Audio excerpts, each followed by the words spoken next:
ভাবছি এবার বিদেশ যাবো না। বুঝতেছি না, কথাটা শুনে মনে হলো তোমার মাথায় আকাশ ভেঙে পড়ছে।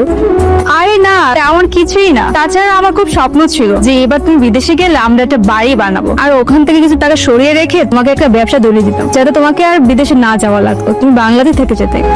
অনেকদিন ধরে ভাবতেছি তোরা কিছু কথা বলবো বলে বলা হচ্ছে না। আরে আমি কি পর কেউ? তুই আমার বন্ধু, সংকোচের কি আছে বল। কি টাকা লাগবো? না, টাকা টোকা লাগবো না। তুই বিদেশ ছিলি কয় বছরে? 5 বছর। তুই যে 5 বছর বিদেশ ছিলি, আনুমানিক প্রত্যেক মাসে তুই 1 লক্ষ টাকা পাঠাইছিস। আর তোর বউ থাকা খাওয়া বাজার ঘাট দিয়ে মনে কর 40,000 টাকা খরচা আছে, তারপর তো 60,000 টাকা থাকে। এই 5 বছরে 60,000 টাকা কিন্তু অনেক টাকা। এই টাকাগুলো কই রাখছে তুই সেটা নিস। আচ্ছা শোনো, তুমি কিন্তু যখন তখন বাসায় চলে আসতে পারবে না, ও টের পেয়ে যাবে। তুমি এসব কি বলছো? আমি তোমাকে ছাড়া তো একটা মুহূর্তে থাকতে পারবো না। আর একটু বুঝার চেষ্টা করো।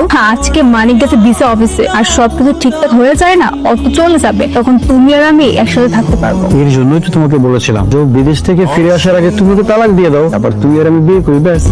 কি বললাম? বিয়ে করে ফেলবো? বিয়ে করার পর তুমি আমাকে খাওয়াবা? মানিকের পাঠানো সব টাকা আমি তোমাকে দিয়েছি, তুমি কি ওই টাকা দিয়ে একটা ব্যবসা করতে পারছো? পারো নাই। আরে রনি, যে তুমি ব্যবসা শুরু করছিস নাকি? না, আমি তো ব্যবসা বাণিজ্য করতেছি না রে। ব্যবসা করস না তাহলে নিশ্চয়ই তুই চাকরি পাইছস। সরকারি চাকরি নাকি বেসরকারি চাকরি? বেতন কত? আমি সরকারি চাকরিও করি না, বেসরকারি চাকরিও করি না। তোর থেকে আমার সূত্র জানতে হইব। কিসের সূত্র? বুঝতে পারতেছস না? এই যে তুই ব্যবসা করস না, চাকরি বাদা করস না, তারপরও দেখ তুই সাহেবের মতো ঘুরে বেড়াইতেছস, বাইক নিয়ে ঘুরতেছস, আর আমি বিদেশে গিয়ে এত খাটাখাটি করতেছি, তারপরও দেখ আমার কোনো উন্নতি হইতেছে না। কত সূত্রটা কি? খাজানা পাইছস? সূত্রজন পাইছস নাকি? হ্যাঁ, ধরা খেয়ে গেলাম, চেষ্টা করতে হবে। আরে কি লো, কথা কস না কেন? সূত্রজন পাইছস? মানুষেরও কপাল আর আমারও কপাল। আমার কি হলো? ওই যে রনি কাম কাজ কিছুই করে না, কিন্তু দেখো ওর কাছে কারি কারি টাকা, বাইক নিয়ে ঘোরাফেরা করে, বাপরে বাপ বিলাসবহুল জীবনযাপন করে। আর আমি বিদেশে এত কষ্ট করছি, মাথার ঘাম পায়ে ফেলছি, অথচ দেখো অভাব অনটন লেগেই আছে। আমার নিজের কোনো বাড়ি নাই, ভাড়া বাড়িতে থাকি। রনি কি কিছু করে? হ্যাঁ হ্যাঁ। না, ও কিছুই করে না। ওর সাথে আমার কথা হয়েছে, কিন্তু এতগুলো টাকা কোথায় পাইলো? তুমি কি কিছু জানো? কি হলো? কি বলো? তুমি কি কিছু জানো? তুমি তো ব্যাংকে টাকাগুলো রাখছো, তাই না? আরে কি হলো, কথা বলতেছো না কেন? টাকা পয়সা ব্যাংকে আছে তো? আরে আজব ব্যাপার তো, কি ভাবতেছো? টাকা পয়সা ব্যাংকে আছে তো? কই কিছু না তো। আমি বলতেছি টাকা পয়সা কোন ব্যাংকে রাখছো? টাকা আছে তো, সমস্যা নেই। আমার শরীরটা খারাপ লাগছে, আমি বরং খাবারটা রেডি করতেছি, তুমি আসো। কি ব্যাপার, হঠাৎ করে আমাকে বাসায় ডাকলে? তোমার হাজবেন্ড কোথায়? ও ঘুমাচ্ছে। কি? ও ঘুমাচ্ছে আর তুমি আমাকে বাসায় ডেকেছো?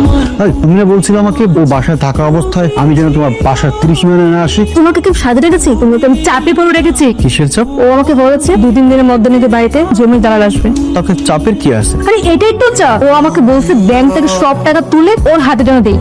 কি হলো, তুমি চুপ কেন? কিছু বলো। তুমি বরং একটা কাজ করো, আমাকে খুব শীঘ্রই কিছু টাকা ম্যানেজ করে দাও। তুমি কি পাগল হয়ে গেছো নাকি? হ্যাঁ, এতগুলো টাকা আমি কিভাবে ম্যানেজ করবো? তা আমি এখন কি করবো? শোনো, তোমাকে আমি ভালোই বলে দিচ্ছি, তুমি আমাকে খুব শীঘ্রই টাকা ম্যানেজ করে আমাকে দিয়ে যাবে।